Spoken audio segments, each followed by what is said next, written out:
Now we care like we never were. And something tells me I'm bound to perfection. I wrote the dice and I read them twice. Just something tells me I'm bound to perfection. A thousand years and 2,000 years.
Now we care like we never were. And something tells me I'm bound to perfection. I wrote the dice and I read them twice. Just something tells me I'm bound to perfection. A thousand years and 2,000 years.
Now we care like we never were.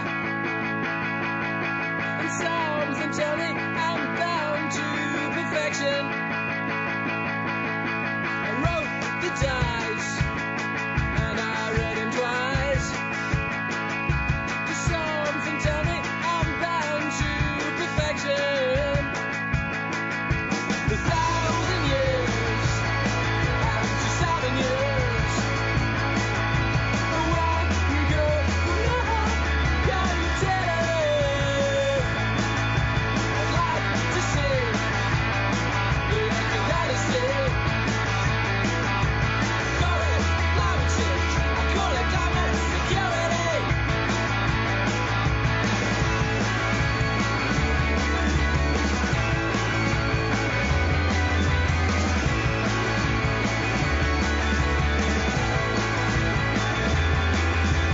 Gas hotel to follow your trail.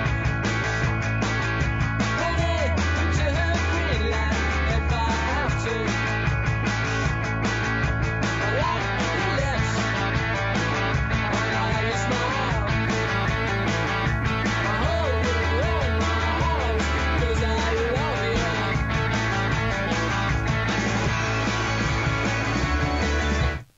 Salut, bienvenue, c'est la revue de presse du monde moderne. Alors on est le jeudi 10 mars et on me pose des questions en bas, mais oui, je commence la revue de presse. Donc bienvenue pour cette revue de presse du monde moderne à 9h ou presque, le jeudi 10 mars 2022. Alors on va commencer avec des petites nouvelles dont on n'a rien à foutre et puis on va rentrer dans le dur. Emmanuel Macron qui réunit ses troupes, l'âge du départ légal repoussé à 65 ans, c'est le seul projet finalement de ce président génial que nous avons. Et puis vous allez voir le classement des hommes politiques préférés des Français. C'est à croire que les Français adorent se flageller. Je sais pas comment c'est possible un truc pareil. Alors après c'est dans Paris Match, on comprend peut-être pourquoi on en est là. Hier, il n'y a pas eu de revue de presse, désolé, ni Antoine ni moi ne pouvions être à la manœuvre, mais voilà, il y en a qui y croyaient plus, on va pas vous abandonner, ne vous inquiétez pas, ça bug toujours autant, désolé, la semaine prochaine ça devrait aller mieux, enfin je dis ça non, peut-être à la fin du mois, allez, à la fin du mois ça ira mieux. Je prends un petit café, le train de la hype approche, installez-vous confortablement dans vos fauteuils, le capitaine vous annonce une température extérieure de 17 degrés. Ouais, c'est l'hiver, mais bon, on va voir. Allez, on commence avec la presse magazine parce qu'on est jeudi. Et alors dans les indiscrets de Challenge, on découvre qu'Orano attend l'autorisation de l'autorité de sûreté nucléaire pour densifier son stockage de déchets dans le Cotentin. Alors densifier son stockage, ça veut dire enfouir encore plus de déchets nucléaires. C'est formidable. Orano, c'est anciennement Areva. C'est là qu'Édouard Philippe était lobbyiste avant. C'est la personnalité préférée politique des Français, Édouard Philippe. Allez savoir pourquoi. Moi, je ne sais pas. Les Muliez, vous savez, le groupe Muliez, c'est cette famille d'ultra richoux français, propriétaire de Decathlon, entre autres de Auchan. Eh bien, ils restent en Russie. Ils sont du côté de la population russe. Nombre d'enseignes occidentales, Ikea par exemple, ont fermé dans le pays. McDonald's qui ferme, et vous avez la queue. Les Russes se ruent chez McDonald's pour manger un dernier Big Mac avant la fermeture. Alors, il y avait des trucs. Coca-Cola se barre aussi. Donc finalement, tu te dis, les Russes vont revenir c'est le rideau de fer. Hein. Ils vont éviter la malbouffe. Donc c'est pas si mal. Mais on en parle tout à l'heure dans la revue de presse. C'est moins drôle. Il y a beaucoup de Russes qui fuient la Russie justement de peur d'un nouveau rideau de fer et qui vont en Finlande ou ailleurs pour éviter de se retrouver du mauvais côté quand ça va fermer. Attention, on ferme et on remet le rideau.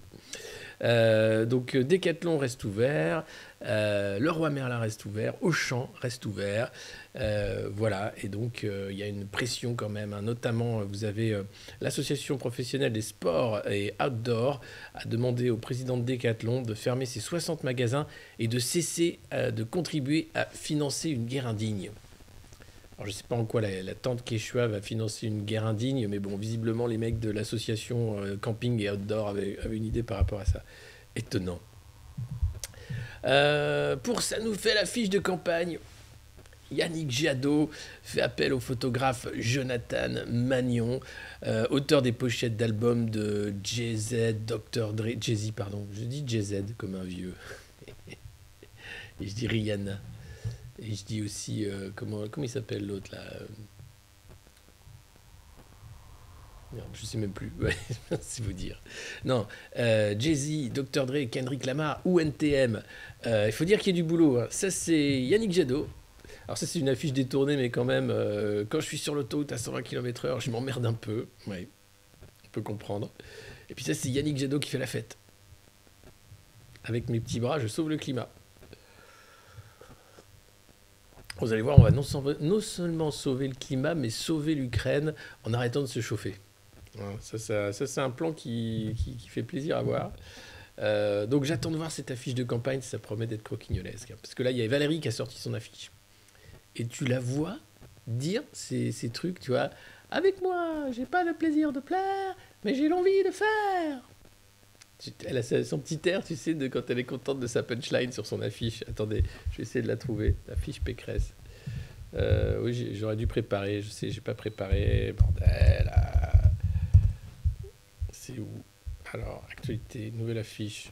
Parce qu'il y a eu le Yes Weekend. Voilà, le courage de faire. Le courage de faire. Et tu la vois et tu te dis, mais Baloche, mais qu'est-ce qu'elle a pris encore? Mais qu'est-ce qu'elle prend? Regardez, je l'aime bien Valérie Pécresse. Elle est touchante de sincérité. Alors attends. Ah là là, elle est où? Elle est là, voilà. Hop, tenez, voilà. Paf. C'est beau, hein? C'est beau. Regarde, on dirait un petit manga avec ses petits yeux là qui brillent. Regarde. Oh là là, sa petite tête sous antidépresseur. Oui, je suis sous Mélenchon. Oui, je suis sous Zemmour. Oui, ma campagne est un naufrage, mais j'ai envie de faire. Ok.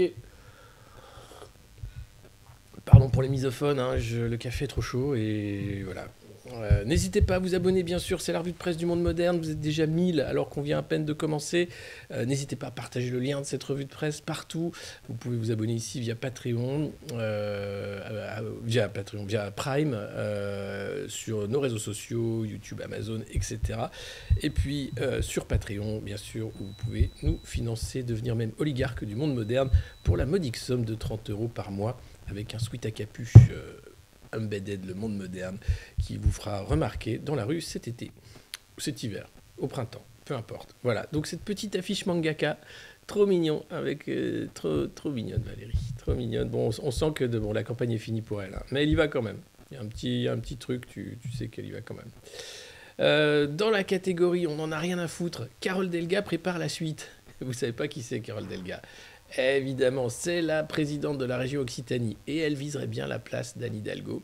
Enfin, elle viserait bien le PS. Elle voudrait bien reprendre le PS, mais même si elle soutient Anne Hidalgo jusqu'au bout du 1%, elle s'y est engagée, mais quand même, elle cherche la suite, hein. Préparer la suite. Alors, pas question que les sociodémocrates, et c'est comme ça qu'ils s'appellent, hein, bon, non, c'est le Parti Socialiste. François Hollande, on en parlait tout à l'heure, vous allez voir. Pas question que les sociodémocrates aillent aux législatives comme à l'abattoir. Il faudra y aller avec une nouvelle marque, hein.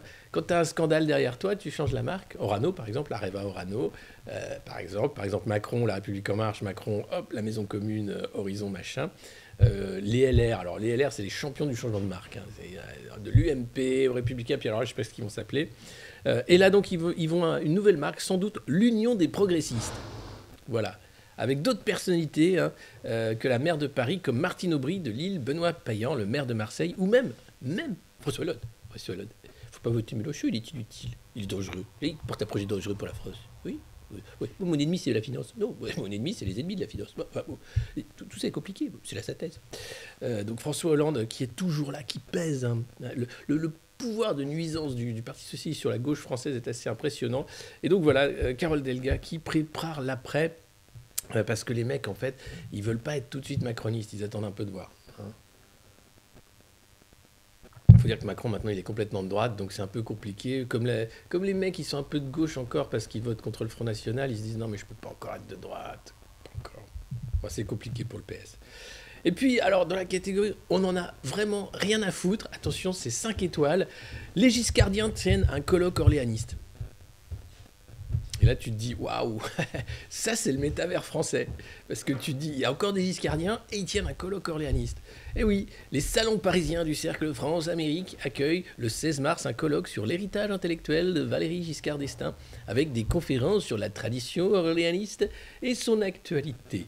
Et la découverte de la pensée politique d'Edmond Giscard d'Estaing, le père du président qui était tout à la fois conservateur, libéral et europhile. Alors là, vous apprenez comme ça l'existence du père de Valéry Giscard d'Estaing qui s'appelait Edmond Giscard d'Estaing, qui était à la fois conservateur, libéral et europhile. Et déconnez pas, ça se passe en France. Alors il n'y a aucun moyen technique, hein.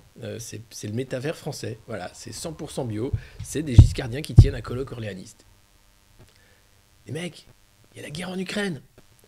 Oui, c'était quel sujet? Oui, nous parlons de l'héritage de la famille Giscard d'Estaing. Oui, d'accord, ok. On vous laisse, on vous embête pas. Vous voulez du thé? Ça va? Ça va. Bon, allez, on vous laisse. Flippant. Ça existe encore. Il y aura du perdreau. Je pense que là, il y a masse de perdreau. Eh ouais. Combien a coûté Valéry Giscard d'Estaing de son vivant à la France? Parce qu'il a été président pas longtemps, mais il a vécu très longtemps. Et après, il avait son bureau, la carte rapprochée, le salaire à vie, le machin, le truc. Il voulait être président de l'Europe, ça a raté. Macron va tout faire mieux que lui, tu vas voir. Et puis, le chargé des réseaux sociaux de la présidence, Kéliane Martenon, quitte l'Élysée pour se mettre à son compte.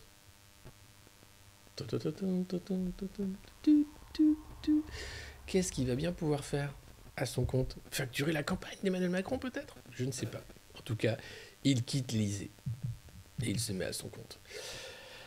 Ah, et puis à la une du Parisien aujourd'hui en France, le canard à nanar Bernard Arnault, propriétaire de ce média populaire. Eh bien, heureusement qu'il y a le foot pour rigoler un peu. Le cauchemar de Paris. Et oui, le PSG a encore perdu 3-1 cette fois-ci. Bon, alors vous savez, c'est des joueurs qui sont achetés par des oligarques du pétrole, hein, du Moyen-Orient. Ils tapent dans un ballon et souvent ils perdent.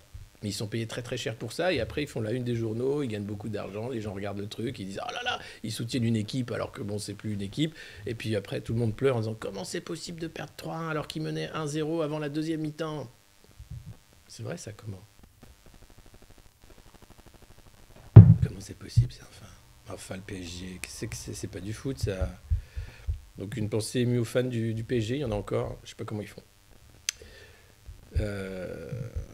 Alors, hop, et là, Macron réunit les 27 à Versailles, l'heure de vérité pour l'Europe. Alors, t'as les giscardiens qui font un petit congrès orléaniste, hein, dans les salons du Cercle France-Amérique, mais le Giscard d'aujourd'hui, Emmanuel Macron, alors lui, il réunit les 27 à Versailles.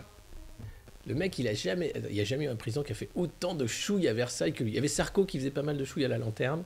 Mais c'était des fêtes, tu vois, c'était côté bling-bling. Lui, c'est vraiment... J'y vais en tant que roi, installé le congrès qu'il avait fait après son élection. Là, déjà, ça aurait dû mettre la puce à l'oreille de tout le monde. C'est quoi ce bordel? D'ailleurs, j'avais écrit un article à l'époque en disant que En Marche, Emmanuel Macron va mettre la France au pas. Eh oui, ça n'a pas raté, nous y sommes. Et le voilà, là, qui va faire sa campagne.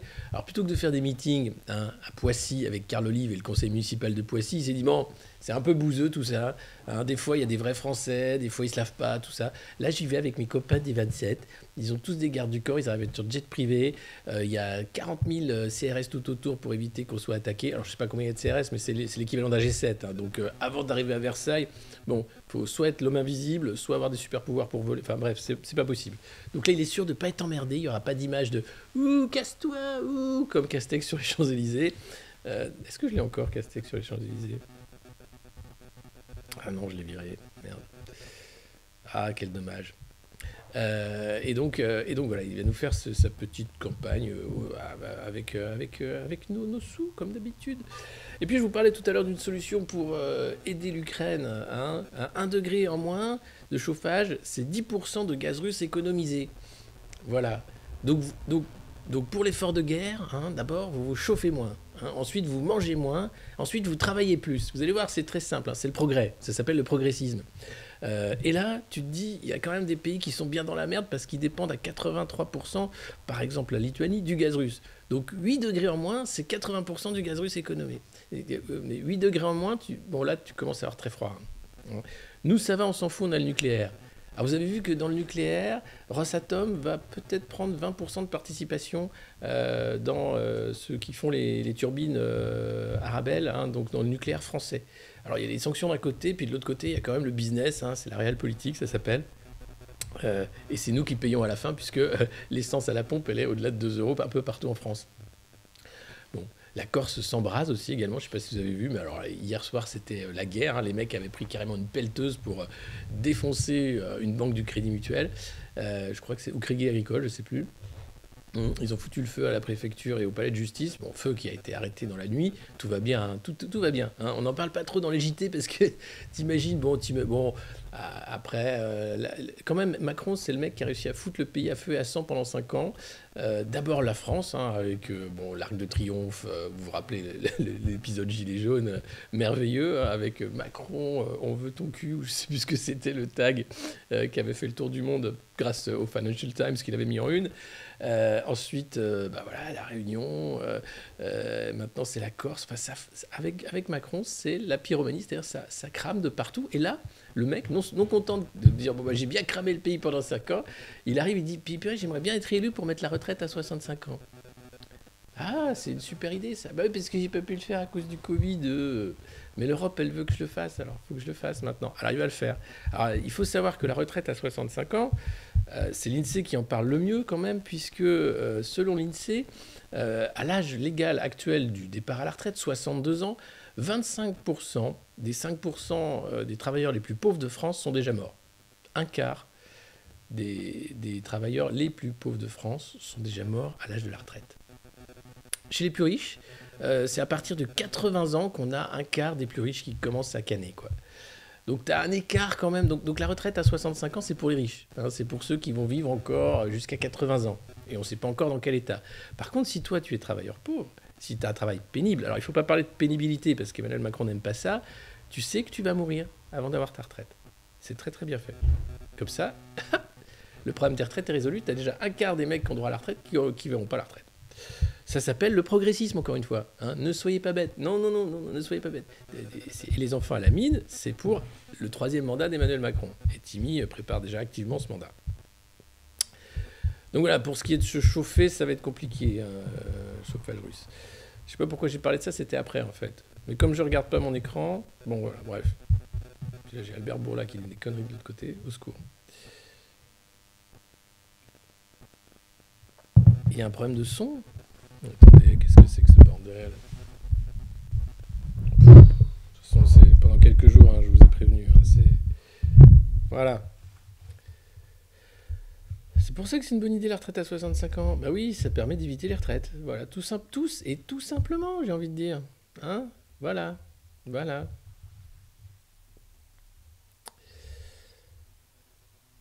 Un os de caille. Il a avalé son os de caille de travers. C'est cette arête de bar en croûte de sel qui n'est pas passée. Nous avons perdu Jean d'Ormesson à l'âge de 99 ans. Non, je sais pas quand est-ce qu'il était mort, Jean d'Ormesson, mais il n'était pas tout jeune, hein. Voilà. Alors là, hier, ils ont enterré Jean-Pierre Pernaut aussi. On va en parler après, c'est dans Paris Match. Je suis sur une liste noire. Non, je pense que c'est juste que je suis dans un... Vous savez, on parle de la fracture numérique. Ah bah, je suis en plein dedans. Voilà. Même en 4G, même avec... Tu peux pas streamer dans ces coins-là. C'est compliqué. Mais je vous dis, dans quelques semaines, ça va être réglé et ça va dépoter, les copains. Alors, ça, c'est une nouvelle qui devrait faire la une, à peu près, de tous les canards français. Comme c'est pas Macron qui s'occupe des négociations parce qu'il a été complètement outé, hein, Poutine a dit, j'en veux plus de l'autre, là. Il me prend la tête au téléphone, là, le mec qui se prend en photo, là, qui parle français, qui me tutoie, là. Comment il s'appelle? Ouais, lui. Tu lui dis de plus revenir. Donc là, les adultes vont négocier en Turquie. Hein, donc vous avez la Turquie qui accueille aujourd'hui, les ministres russes et ukrainiens des Affaires étrangères, pour un face-à-face, c'est le premier depuis le début de l'offensive russe. Donc c'est historique. Là, c'est peut-être aujourd'hui que va se dealer la paix. Tu crois que ça fait la une? Non. Bah non, il n'y a pas Emmanuel Macron. Ah non, puis en plus, c'est les Turcs. Oh putain. Donc Sergueï Lavrov et Dmitri Kuleba, son homologue ukrainien, vont être reçus par le ministre turc Mevlut Cavusoglu à Antalya. Voilà. Et puis, c'est le président turc qui fait valoir que la Turquie peut parler à la fois à l'Ukraine et à la Russie. Et ils se sont accordés déjà un cessez-le-feu de 12 heures pour les couloirs humanitaires. Et cette rencontre, la première entre les ministres des Affaires étrangères des deux camps, se passe non pas à Paris, non pas en Suisse, non pas à Compiègne, non en Turquie. Alors nos journaux d'oligarques français ont préféré ne pas en parler comme étant un gros truc. Peut-être qu'on en parlera demain si ça a réussi. On dira, ah oui, ils ont fait un truc. En bref, tu vois, oui, ils ont réussi à faire la paix. Mais c'est dommage, il n'y a pas de photo d'Emmanuel Macron. Du coup, ça ne marche pas. Voilà, moi ça m'a impressionné de voir le peu de place que cet événement quand même, puisque l'histoire se fait là, hein, ça se fait pas sur TikTok ou ça se fait pas sur Instagram avec des photos où tu es là, tu fais putain, ce week-end je me suis pris en photo dans le bureau, là j'étais fatigué, j'avais une gueule de bois, on avait fait une teuf avec Jean-Brigitte, putain, écoutez de la trappe jusqu'à 4h du mat. Après il y a le russe qui m'a appelé, il parlait fort, j'ai rien compris. Tu refais une photo? Je mets comment? Comme JFK? Ouais. Comme ça? Non, comme ça? Comment, comme ça? C'est bien comme ça? Ouais. Merci. Voilà. Donc là, c'est le président qu'on a, nous. Compliqué.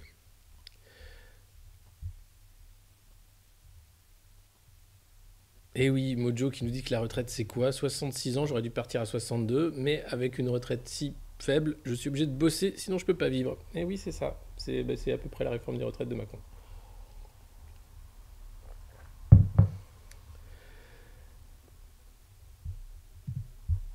Alors, hop. Pour l'Ukraine, si vous ne savez pas quoi faire, privilégiez les dons en argent plutôt que les produits, parce que là, il y a des collectes de bouffe, de couverture, de machin. Non, donnez des sous. Les associations demandent des sous. Vous pouvez aussi... Alors, attention à qui vous donnez des sous. Il y a des escrocs. Il y a des faux comptes pour aider l'Ukraine qui, en fait, ne sont pas là du tout pour aider l'Ukraine. Donc, méfiez-vous, passez par les associations reconnues, éventuellement, ou allez voir les soirées de BHL. Il a fait une super soirée mardi dernier. Il y avait un monde fou. François Hollande, Brigitte Macron, il y avait tout le monde. Il fallait rendre la salle à 20h, parce qu'après, c'était le spectacle de Valérie Lemercier. La salle qui était prêtée par Dumontet, pote à Macron. C'est formidable. C'est formidable de voir les artistes qui se mobilisent pour l'Ukraine. C'est formidable. Ils ne sont pas trop mobilisés pour les soignants. Non. Enfin, ça, c'est les artistes. Et puis ce soir, dans le métavers français, alors le métavers français, c'est un concept que j'expliquais en intro, c'est pas du tout techno, il n'y a rien. C'est la vraie vie en fait, mais tu as l'impression que c'est fake, tellement c'est dingue. Et ben ce soir, dans le métavers français, vous avez Éric Zemmour qui débat face à Luna Lovegood. Non, comment elle s'appelle? Myrtille Clembotton. Non, c'est pas une personnage de Harry Potter. C'est pas non plus Charlie et la chocolaterie. C'est une candidate à la présidentielle. Oui, Valérie Pécresse, merde, c'est ça, Valérie Pécresse. Donc Valérie, tu comprends pas ce qu'elle fout dans ce merdier.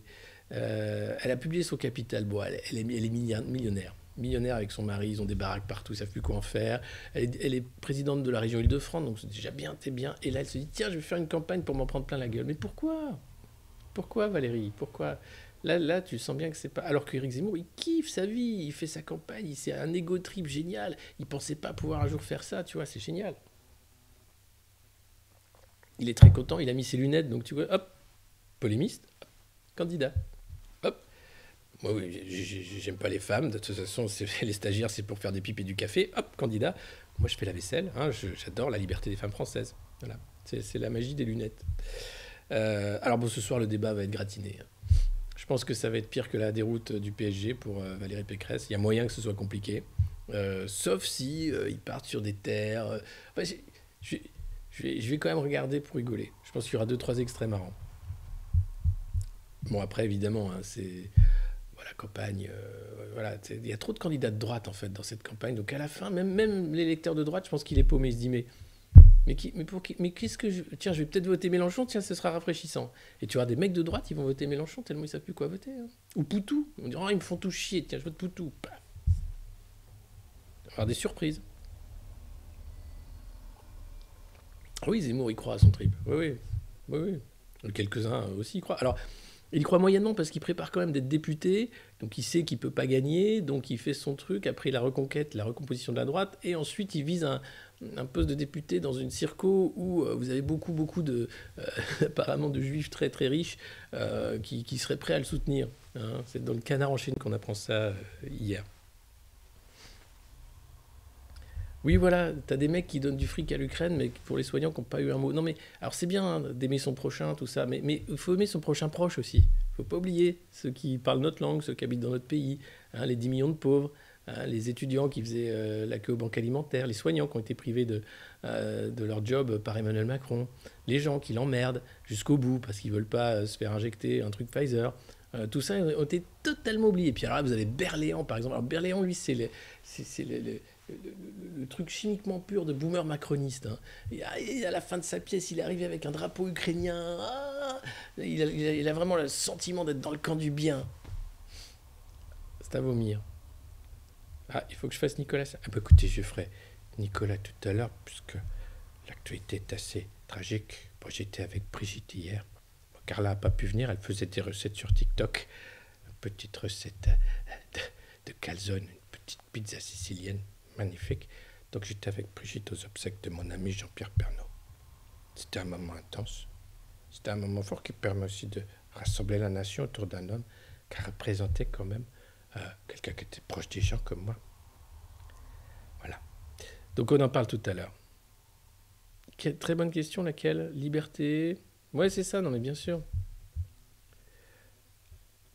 Non, j'ai pas l'intention d'aller chez... Non, vous savez, j'ai un truc qui s'appelle Le Monde Moderne, hein, et on y est bien quand même. Alors pourquoi? Non, franchement, venez, venez, venez, dites aux gens de venir. Et ici, il y a un ton quand même assez différent, tu vois. C'est pas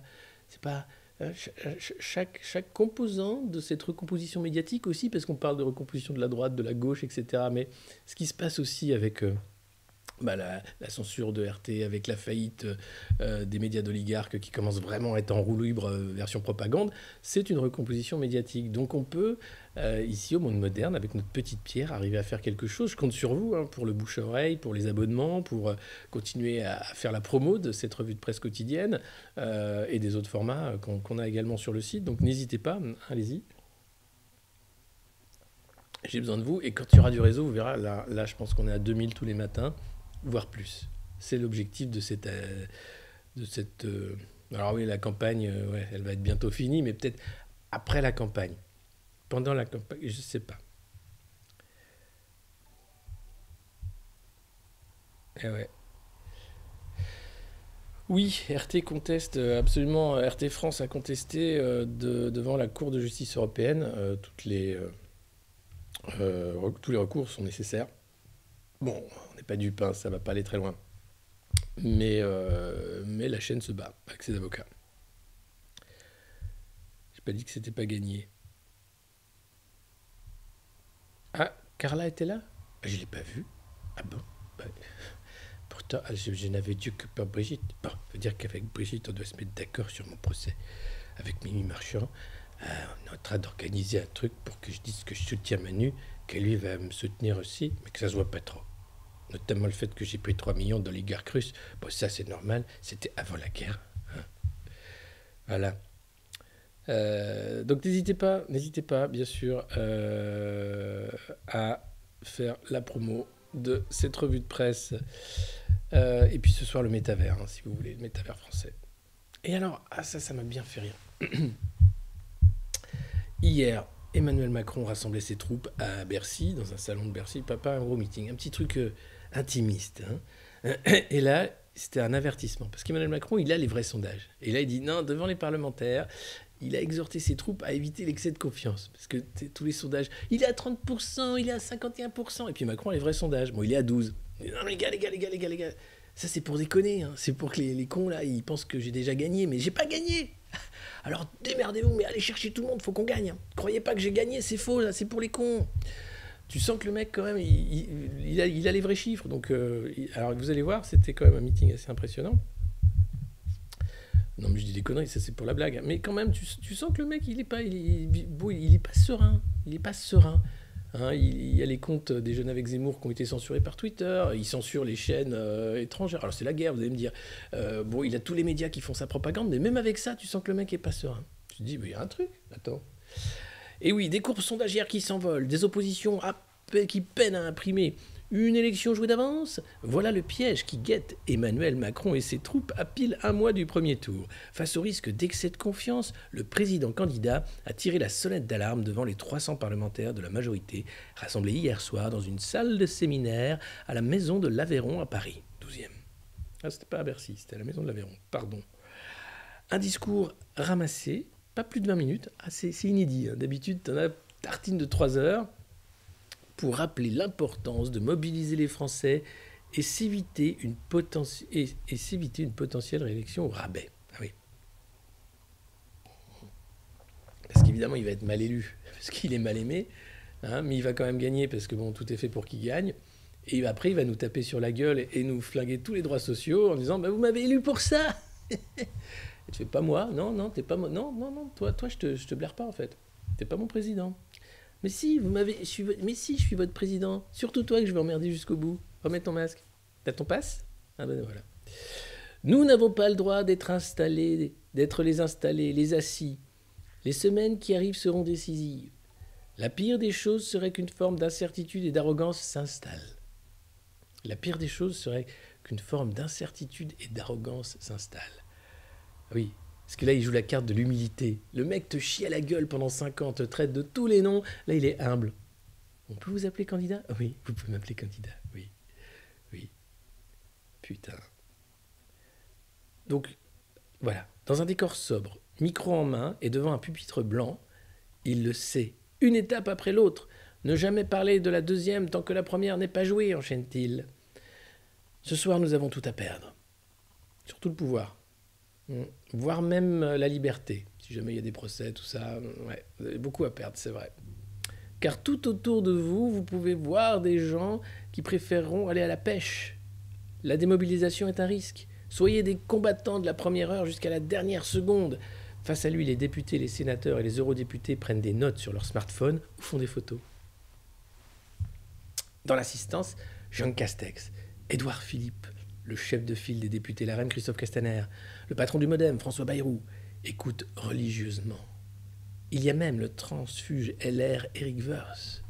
L'occasion pour Macron de vanter alors, comme en 2017, le dépassement des clivages. Sur le fond, il prône aussi une Europe plus souveraine. Ça ne veut rien dire, si ce n'est que la France ne sera plus souveraine. Elle l'est déjà plus, mais alors encore plus. Et revient sur les réformes fiscales, comme la suppression de la redevance audiovisuelle qui a tant fait parler d'elle après son annonce lundi soir à Poissy. Assumons-le, oui, nous pouvons supprimer un impôt et d'autres veulent le garder. Oui, il faudra garantir l'indépendance de l'audiovisuel public. La redevance seule ne le garantissait pas. Non, mais comme ça, avec une télé d'État 100% macroniste, c'est sûr que là, on est niqué pour des siècles et des siècles. Après un quinquennat percuté par la crise des Gilets jaunes? Non, c'est les Gilets jaunes qui ont été percutés par des LBD d'Emmanuel Macron. Faut pas inverser les choses. Hein, attention, les répercussions, ceux qui ont perdu des yeux, c'est à vie. Emmanuel Macron, lui, il peut nous emmerder aussi à vie, mais on peut l'empêcher en votant. Là, quand tu as perdu un œil, tu ne retrouves pas un œil. Alors que là, on peut retrouver la liberté en votant, au mois d'avril. Il jure donc qu'il a retenu la leçon et promet une nouvelle méthode de gouvernance, associant davantage les Français, y compris les partis et les élus. Enfin, les partis qui sont d'accord avec lui et les élus qui mangent dans sa main. C'est ça, sa méthode de gouvernance. Associer les Français, putain. Il nous faut acter que nous devons travailler plus longtemps. Et oui, en 2017, on voulait aller très vite, commente le sénateur Xavier Iacovelli. Emmanuel Macron veut travailler avec les corps intermédiaires qui lui ont peut-être fait défaut au début du quinquennat. Une façon de faire avec les Français et pas contre eux, ou avec des messages venus d'en haut. Une manière de désamorcer l'épineux dossier des retraites qui compte remettre sur l'établi une fois réélu. Hier soir, le président sortant ne s'en est pas caché. Il nous faut acter que nous devons travailler plus longtemps pour continuer à avoir un modèle social qui tienne et qui corresponde à l'allongement de la durée de nos vies. Menteur! Je viens d'en parler. L'INSEE t'explique qu'à 62 ans, un quart des travailleurs les plus pauvres et les plus précaires sont déjà crevés.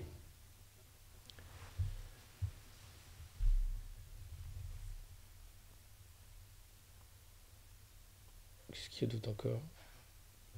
Oui, c'est le pacte générationnel, hein. Un vaste chantier qui partirait de l'école, la santé jusqu'à l'autonomie des personnes âgées. Là, c'est tous les secteurs qui va vendre à BlackRock. Allez les gars, venez, venez, venez, il y a plein de fric à se faire. Je leur ai expliqué que c'était un pacte générationnel. Ils vont rien comprendre, de toute façon ils vont payer, c'est comme d'habitude. Super. Et oui, un bloc, travailler mieux et travailler plus. Alors c'est pas travailler plus pour gagner plus, hein, c'est travailler mieux et travailler plus. Les devoirs supérieurs aux droits, tout ça, enfin voilà. Et puis la question de la pénibilité et des carrières longues sera aussi abordée. Attention, attention. Pour Emmanuel Macron, on entre dans le dur. Ouais. Non mais franchement, ça fout les boules, hein. Ça fout les boules. Non mais attendez, attendez. Là on est dans le canard de Bernard Arnault, on n'est pas encore dans Paris Match. Mais ça dégouline de tous les côtés. Enfin là quand tu lis la presse des oligarques, faut du sopalin. C'est compliqué quoi. C'est là, ah putain.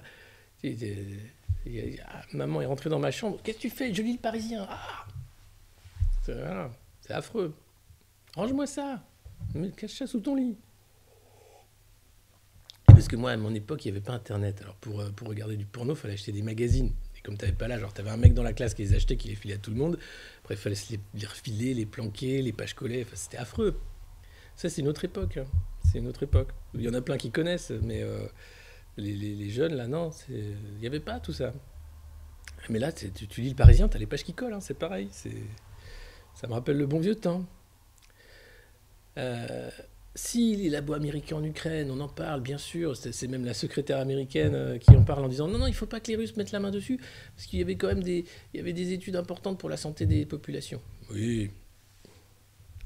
J'ai un projet dans mon jardin. Ah, mais s'il passe, c'est pas qu'on va en chier grave, c'est qu'on est tous morts. Déjà, on est en liberté conditionnelle, mais en plus, on va crever. Il va nous tuer.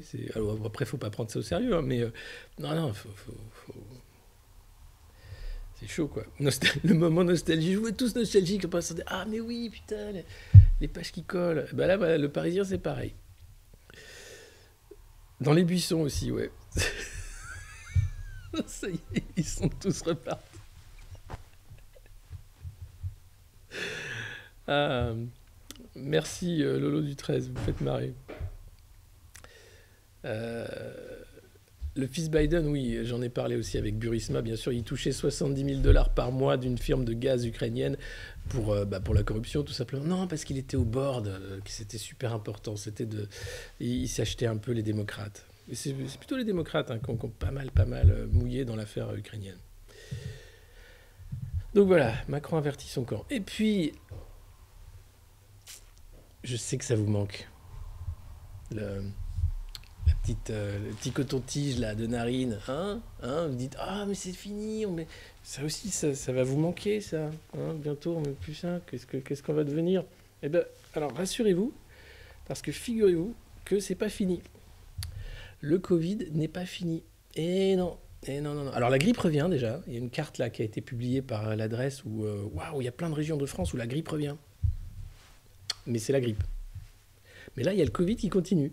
Et oui, les cas remontent. Alors les cas de gens qui se sont fait tester les narines, mais du coup, c'est pas fini.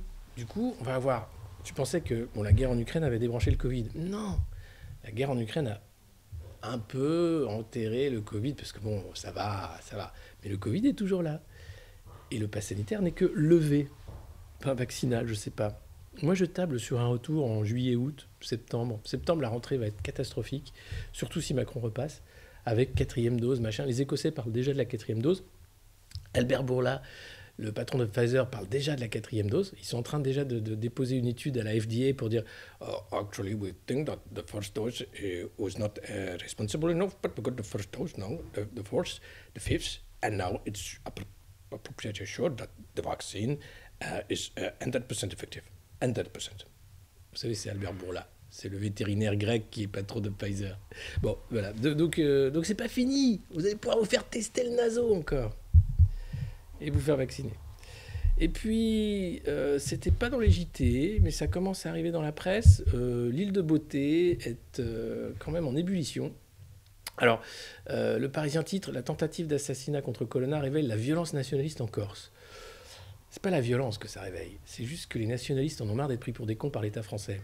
Et la tentative d'assassinat d'Ivan Colonna, par certains, est jugée opportune ou, pour le moins, étrange.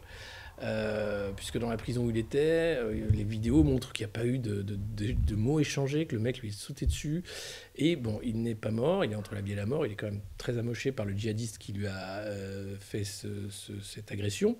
Mais en Corse, ça rigole pas. Alors les CRS manquent de grenades lacrymogènes, hein, donc ils les gèrent avec parcimonie. On peut pas les niquer comme d'habitude. Il y a une violence, bien sûr, de la répression macroniste comme d'habitude. Vous avez un jeune qui a eu le crâne ouvert, qui a été exfiltré en avion médical à Marseille pour être opéré. Un autre qui a eu la jambe éclatée par un éclat de grenade.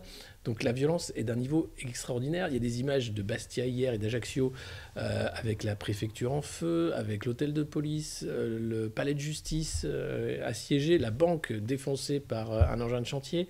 Bref, c'est quand même bien le bordel. C'est une campagne électorale. L'essence est au-delà de 2 euros. Emmanuel Macron n'a pas encore gagné, hein. Il faut se mobiliser jusqu'au bout. C'est le bordel comme jamais, les copains. Et en plus, comme c'est la guerre en Ukraine, il va falloir se serrer la ceinture, plus chauffer, plus manger et travailler jusqu'à la mort. Après, vous pouvez voter Macron. Je peux rien pour vous. Mais quand même. Et donc un grand salut à nos amis corses qui en ont bien ras-le-bol d'être pris pour des cons. Et puis, voilà, je vous en parlais tout à l'heure, puisque c'est un moment d'une tristesse infinie. C'est l'enterrement de Jean-Pierre Pernaut. Il a rythmé nos vies. Il était là tous les midis pour nous dire quoi manger, comment mettre des sabots. Bah ouais. Tout ça se passait bien. C'était la France que j'aimais bien. C'était quand j'étais président. Bon, ben c'est le bon vieux temps, c'est fini. Voilà, Un cœur français, l'album photo de sa vie. Et là, on a toutes les photos de... Ah non, ça c'est autre chose. De Jean-Pierre Pernaut. Non, ça c'est... Voilà, Jean-Pierre Pernaut. C'est la même veste que quand je fais le 20h. Moi, je me suis dit, putain, c'est génial, c'est ça que je veux. Face à Yves Morosi. Bonjour. Voilà, c'était la grande époque de l'info où c'était encore un peu marrant, où tu pouvais un peu t'habiller avec des cravates cheloues, des vestes à carreaux, où tu présentais l'info, tu prenais le temps. Quand tu regardes les JT de cette époque, c'est fou le temps que ça prend. Puis ils avaient un téléphone, t'étais là, allô? Ah, le sujet ne se lance pas. Alors, je relance à la régie. Oui. Donc nous allons voir l'interview de Georges Marchais maintenant avec Jean-Marie Le Pen. Ce genre de truc. C'était la belle époque. C'était mignon. Donc voilà, JPP, il est parti. Et paix à son âme. Et puis paix à l'âme aussi des Français, parce que là je ne comprends pas. Voici le classement des personnalités politiques. Alors c'est fait par Paris Match, hein, c'est pour déconner, mais quand même. Je vous lis le classement, vous allez voir, et là tu te dis... Qu'est-ce qui va pas, les Français? Vous avez manqué de câlins quand vous étiez petit? Vous n'avez pas eu de... Pourquoi ce manque d'amour conduit à une haine de soi à ce point-là, tu vois? C'est assez terrible. Parce que quand même, la personnalité politique préférée des Français, c'est Édouard Philippe. Les borgneurs des Gilets jaunes. Le lobbyiste d'Areva, le mec du port du Havre qui grenouille chez Athos. D'accord, c'est lui. Ensuite, c'est Roselyne Bachelot, tu sais pas pourquoi. Oh bah oui, parce qu'elle faisait de la télé, sans doute. Puis que le ministre de la Culture, elle est gentille, Roselyne. Elle voulait tous nous vacciner avec le H1N1, ça n'a pas marché. Bon. Ensuite, en 3, c'est Emmanuel Macron. Et là, Emmanuel Macron qui prend plus 11 points, c'est de la magie. Il est 3e, il va être premier là. Avant le premier tour, il est premier, c'est sûr. Il est devant Édouard Philippe, sinon il va être jaloux. 51%. Emmanuel Macron, bon, personnalité politique préférée des Français. C'est formidable, plus 11 points en 2 semaines. Alors après, Bruno Jeudi va vous expliquer, vous allez voir, sortez le sopalin, c'est catastrophique. Ensuite, vous avez Jean-Yves Le Drian. Alors là, tu te dis, bah pourquoi? Qu'est-ce que c'est que ça? Est-ce que le mec vend bien les Rafales? Ah d'accord. Ensuite, vous avez François Hollande. Oui. Ensuite, Nicolas Sarkozy. Alors, ils sont au coude à coude, 46% les deux. De bonnes opinions. Hein. Ensuite, vous avez Bruno Le Maire. Et alors là, c'est là que tu te dis que le classement est quand même complètement pété, parce qu'ensuite, vous aviez Olivier Véran. qui a disparu des radars. Si vous avez des nouvelles d'Olivier Véran, appelez le 06 08 0808 Covid-19 Infoline post-Covid tous anti-Covid Véran. Où est-il? Où est Olivier Véran? Nous lançons un appel de secours, un appel de recherche. Si jamais vous voyez cette personne, Olivier Véran, appelez le centre Covid le plus proche de chez vous. Le ministre de la Santé a totalement disparu des radars. Étonnant. François Bayrou ensuite, Martine Aubry, Rachida Dati, Jean-Luc Mélenchon 13e qui prend plus 4 points.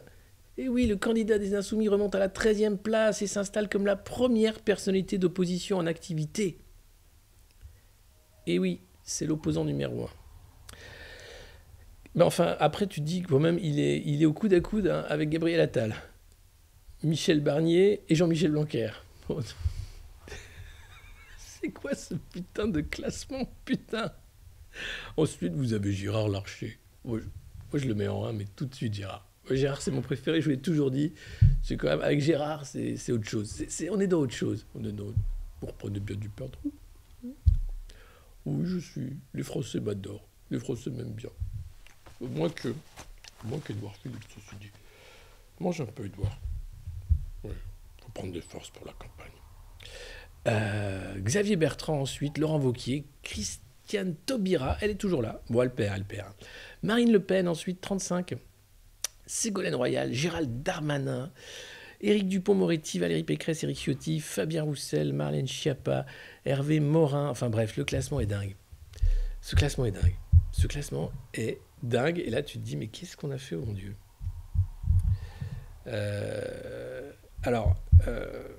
Enfin, je ne sais pas ce titre de film. Alors, Bruno Jeudi t'explique. Hein. L'analyse de Bruno Jeudi. Non, c'est pas une analyse, c'est de la propagande. Les planètes s'alignent au bon moment pour le président candidat.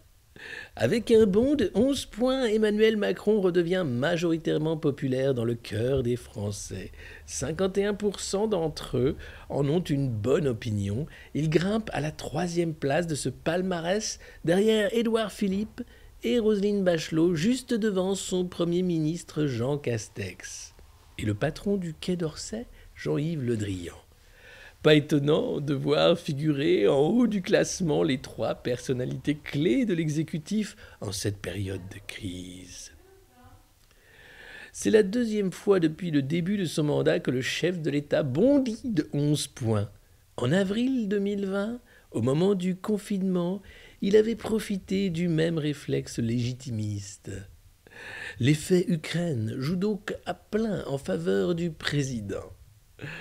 Alors, il faut expliquer à Bruno Jeudi que le président donc, a été jarté des conférences diplomatiques.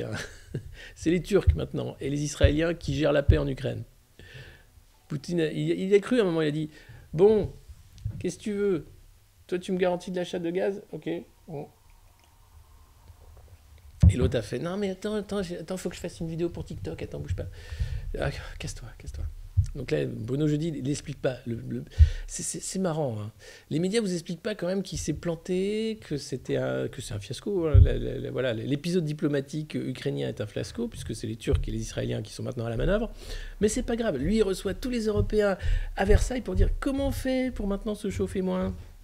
Comment on fait pour s'acheter tous des armes entre nous? Moi, par exemple, j'ai un bel avion. Hein, avec Dassault, on a un bel avion. Alors, les Allemands, patatras, ont acheté de l'avion américain.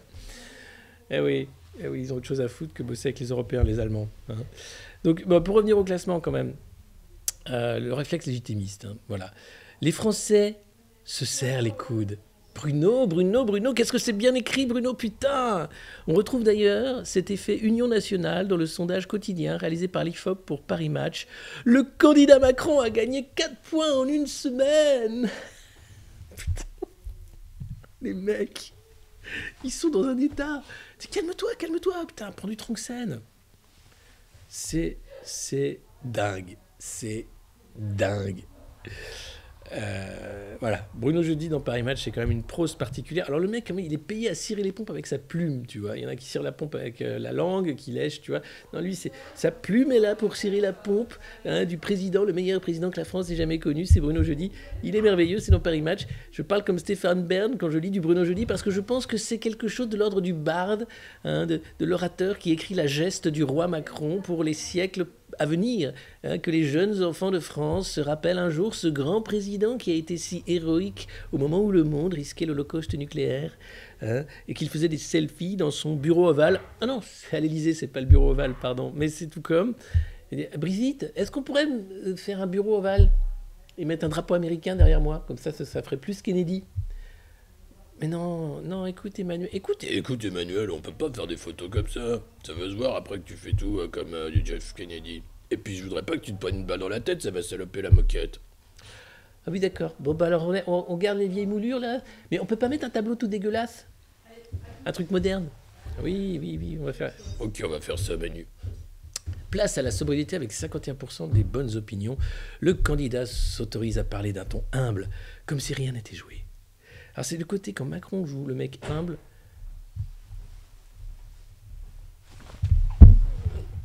Comment te dire? Excusez-moi. C'est compliqué. Ça donne vraiment envie de vomir, de lire Paris Match. Ça faisait longtemps que je n'avais pas fait. Tu vois, c'est Antoine qui fait le jeudi d'habitude. Moi, je ne referai pas ça. Voilà, ça c'est JPP. Et voilà, mon héros de toujours, Yves Morosi. Yves Morosi qui souvent arrivait à présenter le 13h alors qu'il n'avait pas dormi de la nuit, qui était cramé de chez cramé, et qui arrivait avec Marie-Laure, c'est elle qui tenait la baraque, et lui arrivait, bon allez, il renversait tout. C'était une grande époque de TF1, c'était avant les affaires Salas avec PPDA. Dans l'IB, l'armée russe patine. Pourquoi Poutine patine? Pourquoi Poutine patine, piétine? Parce qu'apparemment, on lui a menti sur l'état de son armée. Il a cru qu'il avait une grande et belle armée, et en fait, il a une armée de troufions de 19 ans qui pilotent des chars comme certains pilotent des Yamaha, des scooters Yamaha, et c'est compliqué. Du coup, c'est pas allé aussi vite. Et puis, en Ukraine, c'est un arsenal militaire venu d'Occident.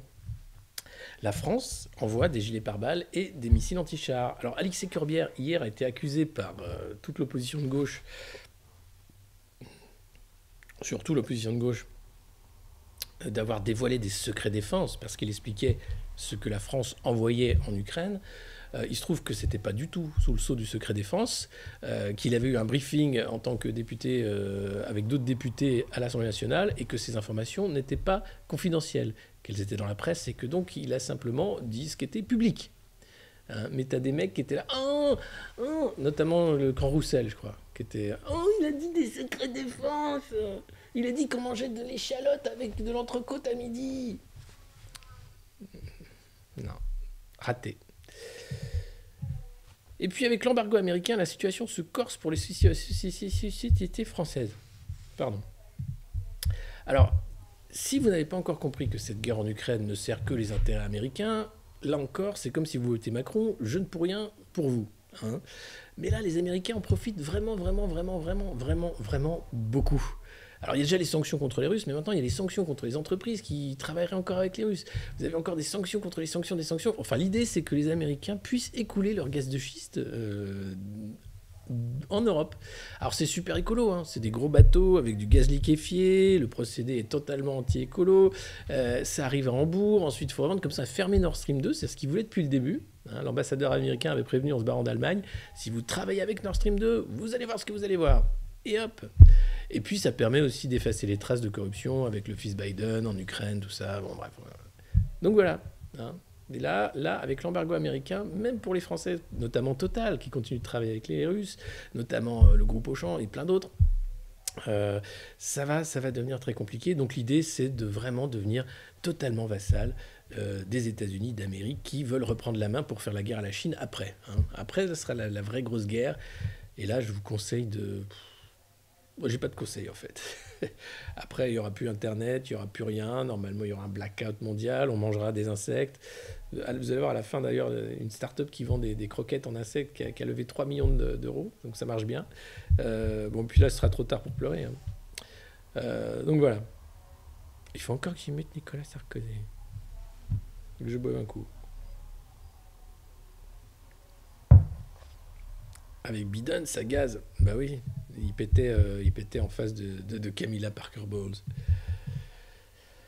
Puis dans l'IB, grande interview de Sandrine Rousseau, qui revient sur sa déception en fait de cette campagne. Jamais on a vu une éviction aussi violente en pleine campagne présidentielle au sein du camp des écologistes.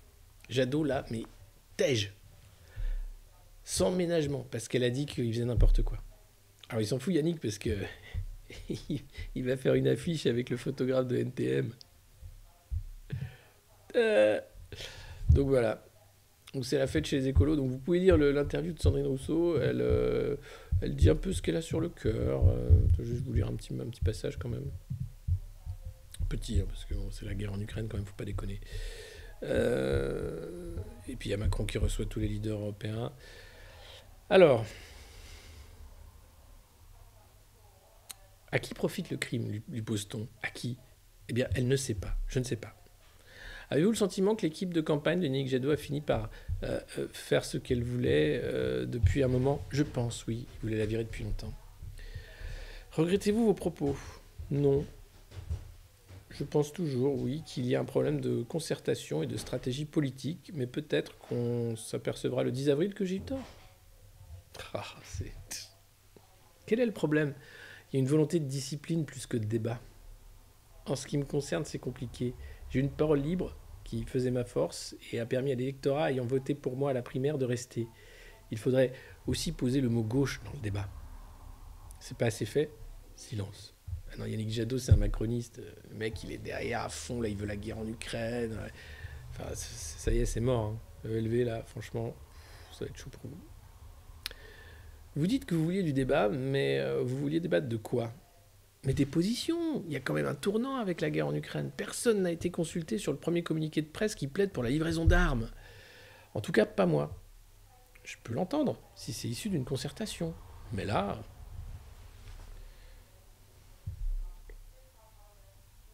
Elle pense que livrer des armes à la population civile représente toujours un danger. Cela donne la Syrie, l'Afghanistan, des conflits qui s'enlisent, et des armes qui circulent longtemps. Et cela ne protège pas les populations parce que l'armée en face se dit que les civils peuvent être armés. C'est vrai. Donc voilà, il y avait un avertissement au moment de vos propos sur la chasse. C'est-à-dire, je ne suis pas en classe de CM2, ok? C'est un truc de discipline que je ne peux pas accepter. Moi, ma vie est marquée par l'indiscipline. Sinon, je n'aurais jamais parlé au moment de l'affaire Baupin. On ne peut pas me demander d'être ce que je ne suis pas. Bim. Elle est candidate maintenant à l'investiture dans la 9e circo de Paris, mais les militants locaux n'ont pas voté pour vous. Avez-vous encore le soutien de la direction de LV? Jusqu'à ce jour, oui. Il y a eu 21 votants, 12 pour Claire Monod, 5 pour Anne Souris et 4 pour moi. Je respecte leur avis, mais ce sont 21 personnes, il faut relativiser. Bon, comment voyez-vous la suite? Êtes-vous toujours candidate au prochain congrès du parti pour devenir secrétaire national, ou pensez-vous qu'il faudra reconstruire de l'extérieur après 2022? Les deux ne sont pas incompatibles. Il faudra dépasser les partis, c'est ce qu'on a porté pendant la primaire, et je pense que ça peut renouveler en partie la gauche. Voilà. Bon, triste ELV, hein, ils en sont là. Et puis je vous en parlais tout à l'heure, c'est dans le Figaro, là on part en Ukraine évidemment, Nicolas Mondin, ouais c'est ça, faut pédaler, faut pas se chauffer, faut manger du quinoa, faut voter Macron. À la fin tu dis bon, quand même, ils sont où les mecs, tu vois, avec le logo, le petit autocollant contre le nucléaire, les vrais, tu vois, ceux qui roulaient avec des vieilles bagnoles en tatane qui ressemblaient au Big Lebowski, quoi. Ça c'est l'écologie. Les Russes aussi se barrent de Russie, de peur de se retrouver du mauvais côté du rideau quand ça va tomber, et donc ils partent et ils sont accueillis en Finlande des dizaines de milliers de Russes opposants à Vladimir Poutine qui quittent la Russie et qui sont accueillis par les Finlandais qui leur accordent l'asile un temps parce que ça va être compliqué pour eux. La guerre fait des déplacés, 2 millions déjà d'Ukrainiens sur les routes, ça fait du monde, évidemment, ça fait beaucoup de monde. Et puis on va revenir en France pour parler de Laurent Bigorneau. Enfin, Laurent Bigorne, pardon. Vous savez, c'est le violeur de l'Institut... Enfin, pardon. Le mec qui met de la MDMA, de la drogue du violeur dans les boissons de ses collaboratrices pour rigoler, pour faire la fête. C'est un super pote d'Emmanuel Macron. Du coup, les flics ont été super gentils avec lui. Du coup, il n'a pas eu trop de problèmes. Alors, on va en parler. Attendez, il faut que je retrouve l'article. C'est tout de même assez impressionnant. Je vais vous montrer, enfin voilà, ce que c'est que la Macronie. C'est un article du Figaro. Donc, l'ex-directeur de l'Institut Montaigne, Laurent Bigorne, comparaît ce jeudi accusé d'avoir drogué sa collaboratrice à son insu. L'homme n'est pas connu du grand public. Enfin, ça commence un peu. Hein. Ma vidéo a pas mal tourné quand j'en ai parlé la première fois avec sa belle photo de vainqueur. Alors, ça prend une tournure politique. Bah non, ça reste quand même un potentiel violeur qu'il faut débrancher rapidement. Non, alors accusé par une femme de 40 ans de l'avoir drogué à son insu en glissant de l'ecstasy dans une coupe de champagne, Laurent Bigorgne, 47 ans, proche d'Emmanuel Macron et directeur démissionnaire de l'Institut Montaigne, think tank libéral, a passé la nuit du 22 au 23 février en garde à vue. Il comparaît ce jeudi devant le tribunal correctionnel de Paris pour administration de substances nuisibles suivie d'une incapacité n'excédant pas 8 jours. Sauf qu'il n'y a pas le chapitre sur le viol. Vous allez voir pourquoi. Mardi, sur le plateau de RMC, la plaignante Sophie Conrad, collaboratrice depuis 2020 de l'Institut Montaigne, dont elle chapeaute le pôle politique public, a déploré que le motif sexuel n'ait pas été retenu par le parquet. Je ne sais pas quelle est l'autre motivation pour mettre de la drogue dans le verre d'une femme que de vouloir abuser d'elle ou la violer, a expliqué la jeune femme. C'est l'ex-belle-sœur de Laurent Bigorgne et elle le connaît depuis l'âge de 11 ans. Vous dire le niveau de malsain. Enfin, ça, à un moment, Saint-Germain, c'est quand même un marais puant, quoi. Il va falloir faire quelque chose. Il faut se séparer de ces élites toxiques. Vraiment. Et donc, t'imagines, non, mais il connaît la gamine depuis qu'elle a 11 ans et il lui fout de la drogue du violeur dans sa coupe de champagne pour abuser d'elle. C'est mignon. C'est très mignon. C'est complètement taré, mec. C'est dégueulasse. Ça mérite plus qu'une petite comparaison pour administration de substances nuisibles suivie d'une incapacité n'excédant pas 8 jours. Du coup, la plaignante pointe des manques dans l'enquête. Je n'ai pas été expertisée. Ils n'ont retenu aucune ITT, aucun préjudice à mon endroit, raconte-t-elle. Traitement de faveur. C'est Mediapart ensuite qui monte au créneau. Le 7 mars, deuxième salle médiatique contre le parquet de Paris. Accusé, entre les lignes, d'avoir minimisé l'affaire et réservé un traitement de faveur à Laurent Bigorgne. Ce proche du président, qui l'a soutenu en 2017, qui l'a conseillé sur l'éducation, est venu du Canard enchaîné. Eh oui, vous avez Mediapart, le Canard enchaîné, le Figaro, enfin toute la presse qui commence à en parler vraiment, mais comme le mec est à l'origine de la création d'En Marche, que c'est un proche d'Emmanuel Macron, chut, chut, chut, chut, chut, chut, chut. Mais après non, il n'y a pas d'élite corrompue. Non, ils sont tous mignons et gentils, ils veulent notre bien. Pas de relevé anthropométrique, photo empreinte, pas d'analyse ADN, pas d'enregistrement du suspect dans le fichier des gardes à vue, pas d'identification du numéro de téléphone du dealer.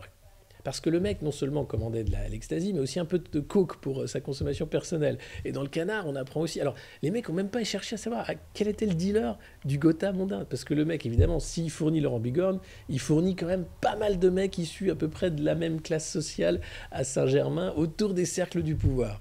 Donc si jamais tu avais le numéro de ce dealer-là, en pleine campagne présidentielle, si jamais il donnait des noms, mais ce serait la fin peut-être pour le président le meilleur qu'on ait jamais connu. Ce serait terrible. Alors non, il ne faut surtout pas remonter au dealer, évidemment. Et puis, dans cette garde à vue, quand même, Laurent Bigorgne a avoué avoir mis aussi de la MDMA dans la tisane de sa femme pour rigoler. Mais t'es sérieux? Redis ce que tu viens de dire. Oui, j'ai drogué. D'accord. Bon, tout va bien. Ma cliente a été choquée par la façon dont sa parole a été niée. Le déroulé de la procédure interpelle tout juriste consciencieux. Estime pour sa part M. Arié Halimi, avocat de Sophie Conrad. Les fadettes du téléphone de Laurent Bigorgne manquent au dossier. Étonnant. Un peu comme les SMS d'Ursula von der Leyen, vous me direz. C'est marrant comme la justice... Ah, mais zut alors. Alors que le mec qui a volé un sandwich au Lidl, direct en tôle, pour 3 mois. Et là, non, ces ordinateurs n'ont pas été exploités non plus. Mais c'est étonnant ça, parce que j'imagine qu'il y a quelques photos aussi marrantes. Mais non, on n'a pas touché. Et donc, il évoque une intervention de l'exécutif et du parquet de Paris. il n'a pas d'éléments, mais des intuitions. Hein. Ça, c'est Maître Ari Halimi qui parle, mais quand même, il connaît un peu son affaire. Mardi, par courrier, il a adressé au nom de sa cliente une demande d'information au procureur de la République, l'interrogeant sur la partialité avec laquelle le parquet de Paris aurait dirigé l'enquête. Du côté du parquet, on se refuse à tout commentaire. Renvoyant à l'audience de ce jeudi, qui se tiendra publiquement et contradictoirement, comme le prévoit la loi, explique-t-il, et qui viendra préciser les éléments sur les actes de l'enquête et le chef d'accusation. Et oui, fallait-il au motif que Laurent Bigorgne aurait adressé de nombreux SMS à caractère sexuel à la plaignante, comme l'a rapporté le Parisien, qualifier les faits d'administration de substances nuisibles en vue de commettre une agression sexuelle? Je pense que oui. Mais visiblement non, le parquet non. Non. Non. C'est ce qu'aurait souhaité Maître Halimi, mais le parquet non. Non. Et oui, parce qu'il fallait prouver que Laurent Bigorgne, ce soir-là, avait mis les 3 cristaux de MDMA dans le verre de son invité, à son domicile, dans l'intention de l'agresser sexuellement. Pas juste pour rigoler, pendant que lui sniffait de la... Non, mais non. C'est dingue. Voilà. Il est placé sous contrôle judiciaire avec obligation de soins et interdiction de contact avec la victime.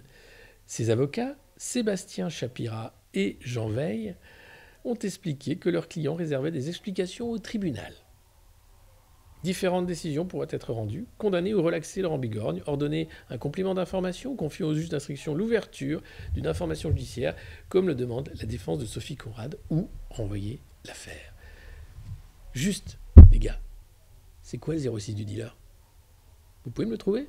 Juste le 06 du dealer. Après, on rigole. Impressionnant. Oui, des faisceaux d'indices concordants.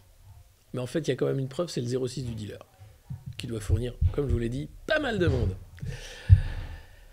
Oh tiens, Emmanuel Macron envisage de repousser l'âge de la retraite à 65 ans. Mais quelle bonne idée, patron! Mais pourquoi pas 67, comme le disait l'autre là, le barbu, le bicolore, Édouard Philippe? Ah oui, parce que vous comprenez, il faut travailler plus. Non pas pour gagner plus, mais parce qu'il faut. Parce que c'est inévitable. Parce qu'il faut faire plein de profits.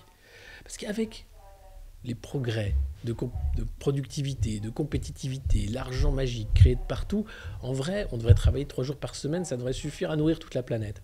Mais non, parce que l'idée, c'est pas de nourrir la planète. Non, l'idée, c'est de faire des milliards pour des mecs qui savent plus quoi en faire. Du coup, ils créent un métavers, un monde parallèle où ils vont créer les lois, où ça va être encore plus con que le monde dans lequel on vit. Alors nous, on a de la chance en France, on a le métavers français. C'est bio, c'est pas techno, c'est très propre. Là, t'as le mec qui te promet quand même, s'il est réélu, de vraiment, de l'école jusqu'à la fin, tout va être privatisé. Et tu vas bosser jusqu'à en crever, puisque déjà à 62 ans, un quart des travailleurs les plus pauvres et les plus précaires sont déjà morts. Bon, bah c'est pas grave, c'est super, hein, c'est le président des Français. Il a gagné 11 points dans les sondages en quelques semaines. C'est parce qu'il est génial. Et puis cette petite nouvelle aussi qui passe inaperçue, mais que j'ai relevée parce que je la trouve sympa. La Cour des comptes appelle à la prudence sur la poursuite du plan de relance. Vous savez, le plan de relance, 72 milliards d'euros engagés fin 2021. Alors, le décaissement réel n'est que de 42,1 milliards et ça va continuer jusqu'en 2026-2028 pour certains projets à infuser dans l'économie. Le problème, c'est que les effets vont se faire sentir, bien sûr, pendant plusieurs années. Mais... en fait, la Cour des comptes... Alors, la Cour des comptes, c'est Pierre Moscovici, faut relativiser. C'est quand même pas un truc non plus... Waouh, tu vois, c'est un peu comme le Conseil constitutionnel. Avant, tu croyais que c'était des trucs... Waouh, c'est safe. Là, on a affaire à des mecs sérieux et tout. Bon, plus maintenant. Alors, quand même, il y a un petit problème qui a été relevé par la Cour des comptes. Dans le plan dévoilé, les magistrats se sont penchés dessus et ils se sont dit, quand même, il y a beaucoup de mesures. Hein. C'est un peu dispersé. Et puis, c'est complexe. Il y a d'autres programmes qui sont en cours, donc on ne sait pas trop où va l'argent, comment ça se passe. Donc ça va permettre de financer de la start-up qui ne sert à rien, sans doute. Et puis le rapport souligne aussi que les mesures qui sont notamment celles de la communication coûtent beaucoup trop cher. Hein, les montants justifiant la communication autour de ce plan de relance, la justification paraît incertaine. Alors la seule justification, c'est que Macron est en campagne pour sa réélection. Donc il a tout fait pour faire croire que c'était lui qui sortait les milliards de sa poche. C'est pas le cas, c'est nous qui payons. Et puis on ne sait pas, on va pas pouvoir identifier tous les bénéficiaires de toutes les mesures dans un territoire. C'est très flou. Donc derrière ce plan de relance, il y a aussi sans doute du bac-chiche cadeau, le côté de dire, bon, bah, on va se saupoudrer, qui est gentil avec Emmanuel Macron, comment ça se passe. C'est un peu encore le bon vouloir, c'est très opaque. Donc déjà, la Cour des comptes te dit, attention, il y a un loup, hein, ça coûte trop cher en communication, et on ne peut pas identifier qui bénéficie vraiment de toutes les mesures dans un territoire. C'est étonnant ça quand même, c'est notre argent quand même. Vous pouvez pas faire un truc pour que ce soit plus sûr? Safe? Non? Ah bon, d'accord, vous pouvez pas. D'accord, bon. Et puis l'autre souci quand même, c'est que pour l'avenir, la Cour insiste également sur la nécessité de mener à bien le bilan de l'efficacité de ce plan qui n'est pas démontré à ce stade. Ah bon? 72 milliards et ça sert à rien? Non, c'est pas que ça sert à rien. Il est difficile de distinguer les effets précis du plan de relance dans le rétablissement de l'économie, soulignant que celui-ci découlait aussi des mesures d'urgence ou de la conjoncture mondiale. Donc on ne sait pas si c'est le plan ou si c'est juste parce que c'est l'économie, en fait. 72 milliards qu'on va payer à la sueur de notre front, avec la retraite qui se décale, avec l'arnaque macroniste qui va s'étaler sur nous comme un rouleau compresseur sur une route qu'on est en train de refaire dans le Morbihan. Tout ça pourquoi? Pour faire réélire Macron. Sans savoir à qui ça bénéficie, à quoi ça sert, et en sachant que déjà ça coûte trop cher en communication. Mais vous faites quoi les Français? Ah mais moi j'aime bien Emmanuel Macron, hein. Plus 11 points en 2 semaines, hein, parce que je lis Paris Match. Mais va t'essuyer toi, va t'essuyer, c'est sale. Non mais franchement, il faut tout arrêter là. Je demande un moratoire, je demande que vous partagiez massivement cette information, que la Cour des comptes se pose la question quand même de la sélectivité, de la traçabilité de ce plan de relance et surtout de l'efficacité avérée de ce plan de relance. Alors vous pouvez partager l'extrait de cette revue de presse déjà, c'est un bon début, puis ensuite parlez-en. C'est dans les Échos, c'est le canard de Bernard Arnault quand même. Bon, quand même, c'est Bernard Arnault. Et c'est Renaud Honoré, on le salue, qui écrit cet article et qui a donc les dires de Pierre Moscovici de la Cour des comptes. Donc c'est quand même inquiétant de voir avec quelle facilité l'entourloupe a lieu. Voilà. Donc attention, j'appelle à la plus grande vigilance, la Cour des comptes appelle à la prudence, et moi je vous dis, alerte, alerte, alerte. Si jamais Macron c'est 50+, vous êtes morts tous. Mais bon.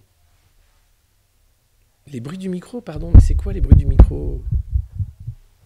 Ouais, c'est parce qu'il est... Oui, mais franchement, j'ai pas le setup le mieux, je suis désolé, c'est parce que je tape sur la table et ça fait des bruits. Voilà. Et puis, ce que la guerre en Ukraine va coûter aux Européens. Bon, alors c'est bien, on a le plan de relance de 72 milliards d'euros d'un côté, mais la guerre, en fait, alors là, c'est Jean Pisani-Ferry qui nous dit que l'Union européenne va débourser 175 milliards d'euros en 2022 pour la guerre. Mais c'est pas grave parce que c'est une charge supplémentaire qui va être mutualisée. C'est-à-dire que c'est nous qui allons payer pendant que les richoux vont s'en foutre plein les fouilles. La guerre, c'est simple, hein. C'est toujours les riches qui s'en foutent plein les fouilles et les pauvres qui vont se faire tabasser et qui vont se faire éclater au front. Mais c'est pareil, sauf que là, le front, il est assez loin, et si c'est la guerre économique, on va en chier, on va cracher du sang, pendant que eux vont s'acheter des bateaux toujours plus grands. En plus, comme maintenant, ils saisissent les bateaux des oligarques russes, ils vont se les partager entre eux, ils vont dire « Ah, celui-là, il appartenait à Abramovich. Il est bien, il y a 2 héliports, il est super. » Pendant que toi, t'es là, tu fais « Putain, faut encore que je travaille 12 heures aujourd'hui. Je viens à peine de finir ma journée de 12 heures. Ça veut dire qu'il faut que je travaille 24 heures. » Et oui, comme Timmy à la mine. Voilà, donc 175 milliards d'euros qui vont être déboursés, alors en armement, en mesures diverses, en privation, évidemment, puisque on doit s'arrêter d'utiliser le gaz russe. C'est des sanctions. C'est des sanctions contre nous, enfin, des sanctions contre, encore une fois, les plus précaires. Alors vous allez me dire, c'est pour la liberté, bien sûr. BHL, il s'en fout, il a je sais pas combien de maisons, il a son riad à Marrakech. Non, lui, la guerre, il s'en fout. Là, c'est pour la liberté. Et il voit pas ce que ça fait en termes de mort, en termes de souffrance, en termes de saloperie pour les gens qui travaillent, ceux qui bossent vraiment. Ça, non, ils s'en foutent. C'est pas du concept, c'est des gens. Et puis en termes de concept, les croquettes aux insectes de Tomojo, visée internationale. Hein, je me suis dit, tiens, Maggie va bien, je vous ai fait une petite vidéo, mais elle peut pas être là le matin parce qu'il y a des chats dans cette maison et ce serait la guerre si je l'amenais ici. Mais je vais la voir tous les jours. Et les croquettes aux insectes de Tomojo, visent l'international, c'est quoi? Vous allez me dire, c'est des croquettes. Alors déjà, c'est de la merde dans les croquettes, hein, c'est du blé. Alors, comme le blé est cher, Tomojo s'est dit, on va foutre des insectes. Super. Et là, ils ont levé 3 millions d'euros. Voilà. Alors moi, je vais faire une start-up. Hein. Franchement, je me dis, la politique, la presse, tout ça... Je vais faire une start-up notamment sur les animaux. Peut-être une presse, peut-être un média pour les animaux. Un petit média où il y aurait que Maggie qui fait. Il y aurait plein d'abonnés. Ça marcherait super. Voilà, donc ce monde n'est pas sérieux, évidemment. Merci à vous d'avoir suivi cette revue de presse du monde moderne. Elle est quasi quotidienne, elle est à 9 heures ou presque tous les matins. Vous pouvez vous abonner. L'objectif est de 600 abonnements, vous êtes plus de 540 abonnés. Le débit est toujours aussi nul ces jours-ci, je m'en excuse. Elle est sur Instagram, la vidéo de Maggie, pour ceux qui la cherchent. Et oui, je sais, elle vous manque. Mais oui, mais moi aussi, j'aime bien quand elle passe le matin, qu'elle a ses petites choses à dire. Puis en plus, c'est mieux quand je lis la presse, qu'elle est là pour ronronner. Et c'est normal de bouffer des croquettes, on est déjà pucé. Alors oui, les croquettes pour insectes, c'est pas pour vous, pas encore. Hein. Nous, on a encore le droit de manger des trucs. Hein. Mais après, déjà qu'on n'aura plus le droit de se chauffer, quand on n'aura plus le droit de manger ce qu'on veut, bon. Après, on peut refuser ce monde de merde de Klaus Schwab et comme ça. On peut dire Nein, je refuse ce monde de merde. Regarde, Nein, je le dis même en allemand. Ich refusiert. Enfin voilà. Allez, je vous souhaite une bonne journée. Prenez pas ça trop au sérieux. Attention, le rapport de la Cour des comptes sur le plan de relance, c'est quand même de la bonne douille. Attention, Laurent Bigorne, si vous le croisez dans la rue. Et si jamais vous croisez Olivier Véran dans la rue, si jamais vous croisez Olivier Véran dans la rue, si jamais vous le voyez, parce que c'est le mec, c'est le génie d'Aladin, disparu dans la lampe. Allez, meilleur débit la prochaine fois. Oui, je sais, pour le moment c'est un podcast, il n'y a que le son. Le son est bon, l'image est totalement pourrie. Mais la prochaine fois, c'est pas pour tout de suite, puisque je suis en transit encore pendant quelques jours. Excusez-moi les amis. Allez, bisous et à demain. Ciao.